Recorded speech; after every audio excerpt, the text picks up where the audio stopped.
Hi everyone, ఈ question చూడండి. x/8 + 8/x value మనకి 1 అని ఇచ్చిండు. మనం క్యాలిక్యులేట్ చేయాల్సింది x³.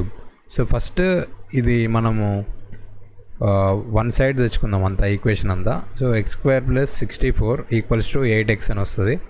మనకేమొస్తుంది ఫైనల్గా అంటే x² - 8x + 64 = 0 అని వస్తుంది.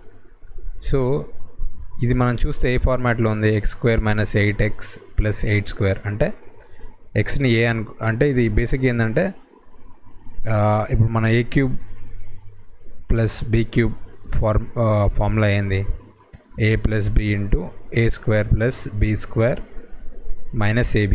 అట్లా కంపేర్ చేస్తే ఇక్కడ a value x, b value 8 అనమాట.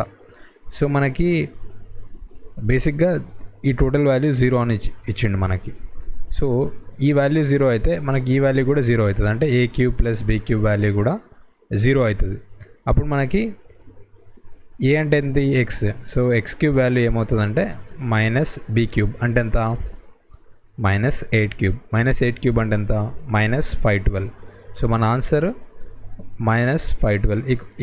ఈ ఎక్స్ప్లెనేషన్ మీకు నచ్చితే ఖచ్చితంగా లైక్, సబ్స్క్రైబ్ చేయండి. Thank you.